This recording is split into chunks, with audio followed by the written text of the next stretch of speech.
మిర్చి సీడ్స్ వేసి ఎదురు చూస్తున్నారా? కానీ క్రాప్ అయితే రావట్లేదా? లేదా ప్లాంట్స్ వచ్చినా ఈల్డ్ తక్కువగా ఉంటుందా? అసలు రీజన్ ఏంటో మీకు తెలుసా? ఇన్నాళ్ళు ఇది తెలియక మీరు చాలా మిర్చిని మిస్ అయ్యి ఉంటారు.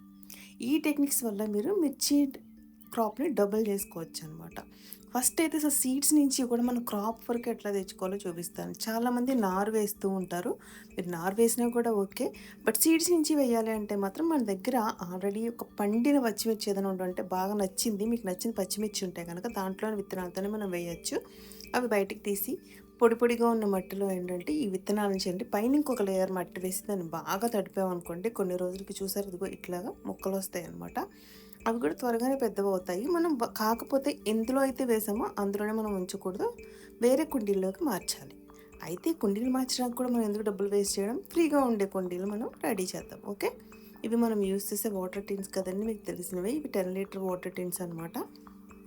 వీటిని అందరూ ఇట్లాగా కాలుస్తారన్నమాట. కాలిస్తే మంచి షేప్ రాదు. సో, ఫస్ట్ మాత్రం ఒకసారి కాల్చండి. తర్వాత మనం సిజర్స్‌తో కట్ చేసేస్తే మంచిగా కట్ అవుతుందనమాట.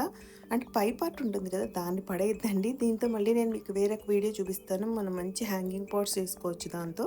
సో, ఇప్పుడు మనకది కింద పార్ట్ అవసరం కదా! సో, ఎప్పుడైనా గుర్తుపెట్టుకోండి ఏ పాట్స్‌కైనా సరే డ్రైనేజ్ హోల్స్ అనేవి కంపల్సరీ. ఇది బిగినర్స్ కోసం అని చెప్తున్నానండి. మాకు తెలుసులే అని అనుకోవద్దు. ఏంటంటే డ్రైనేజ్ హోల్స్ లేకపోతే కనుక వాటర్ అంతా లోపల ఉండిపోయి వేర్లన్నీ కుళ్ళిపోతాయనమాట. సో, కంపల్సరీ మనం డ్రైనేజ్ హోల్స్ పెట్టుకోవాలి. అయిపోయిన తర్వాత పాట్స్ ఎలా ప్రిపేర్ చేసుకోవాలో చూద్దాం. మనము కాయగూరల మొక్కలు వేసేటప్పుడు మన పాట్స్‌ని మంచిగా ప్రిపేర్ చేసుకున్నాము అంటే, ఆ మొక్కల నుంచి వచ్చే పంటంతా అయిపోయే వరకు మనం వాటికి ఫెర్టిలైజర్స్ ఇవ్వకపోయినా కూడా వీటి నుంచి బలమొస్తూ ఉంటుందనమాట. సో, దానికోసం నేనెప్పుడు ఏం చేస్తానంటే, ఫస్ట్ కిందైతే ఎండిన ఆకులేస్తాను. ఈ ప్రాసెస్ అంతా కూడా మళ్ళీ ఎందుకు చెప్తున్నానంటే, నన్ను అడిగారు కూడా అనమాట. అంటే వెజిటబుల్స్ గానీ, ఫ్రూట్స్ గానీ వేస్తే పాట్స్ ఎలా ప్రిపేర్ చేయాలి చెప్పండి అని. సో, ఫస్ట్ ఎండినాకులు వేసుకుంటాను. దానిపైన మనం ఆల్రెడీ కంపోస్ట్ చేసుకొని ఉంచుకుంటాం కదా! ఇంతకుముందు ఆ కంపోస్ట్ చేసిన సాయిల్ వేస్తాను. దానిపైన మన ఇంట్లో కిచెన్‌లోంచి వచ్చే వేస్ట్ ఏదైతే ఉందో, ఏ రోజు వచ్చే వేస్ట్‌ని ఆ రోజు వాటిల్లో ఫిల్ చేస్తాను. దానిపైన మొత్తం మళ్ళీ మట్టితో కప్పేస్తాను.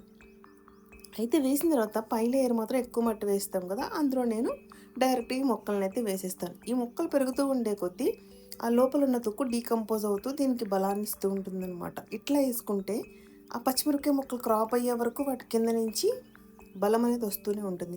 మీరు చూస్తే నేను అన్ని కాయగూర మొక్కలను అట్లాగే వేసాను చూడండి. ఇవన్నీ ఆల్రెడీ అక్కడ రెడీగా చేసి పెట్టుకొని ఉంచుకుంటాను టబ్స్ ఎప్పుడూను. ఇగో ఫస్ట్ ఇట్లా పెట్టుకున్నాననమాట. సో, మొత్తం అన్నీ రెడీ పెట్టేసుకొని ఒకేసారి నారంతా తీసేసి వాటిలో వేసేస్తూ ఉంటాను. మీరు కూడా మీ టబ్స్‌ని లేదా మీ పాట్స్‌ని ఒకసారి ఇలా ప్రిపేర్ చేసుకొని, ఇట్లా నారు వేసుకొని అంటే మన ఇంట్లో మనమే నారు వేసుకుంటే ఇంకా మంచిగా వస్తాయనేది నా నమ్మకం. లేదా బయట నారు కొనుక్కున్నా పర్లేదు. బట్ మీ పాట్స్‌ని ఇలా ప్రిపేర్ చేసుకొని ఒకసారి మీరు కూడా ట్రై చేసి చూడండి. అండ్ మన ఛానల్‌లో వెజిటబుల్స్‌కి గానీ, ఫ్రూట్స్‌కి గానీ ఎట్లాంటి ఫెర్టిలైజర్స్ ఇవ్వాలి, ఇంట్లోనే ఇలాంటి ఫెర్టిలైజర్స్‌ని మనం ఈజీగా ఎలా చేసుకోవచ్చు, అది కూడా కిచెన్ వేస్ట్‌తోనే ఫెర్టిలైజర్స్ ఎలా చేసుకోవచ్చు, ఇలాంటివన్నీ మన ఛానల్‌లో చాలా ఉన్నాయండి. ఒకసారి మీరు కూడా వాటిని ఫాలో అవ్వండి. అవి కనుక ఇస్తూ ఉంటే మనకి పచ్చిమిర్చి అనేది చూసారా ఎన్ని పువ్వులున్నాయో, చాలా కాపు కాసిందనమాట. కేజీలు, కేజీలు కాయలు కాస్తాయి. మీరు కూడా ఒకసారి ట్రై చేసి ఎలా వచ్చిందో కామెంట్‌లో చెప్పండి. See you in the next video. Till then, take care. Bye bye.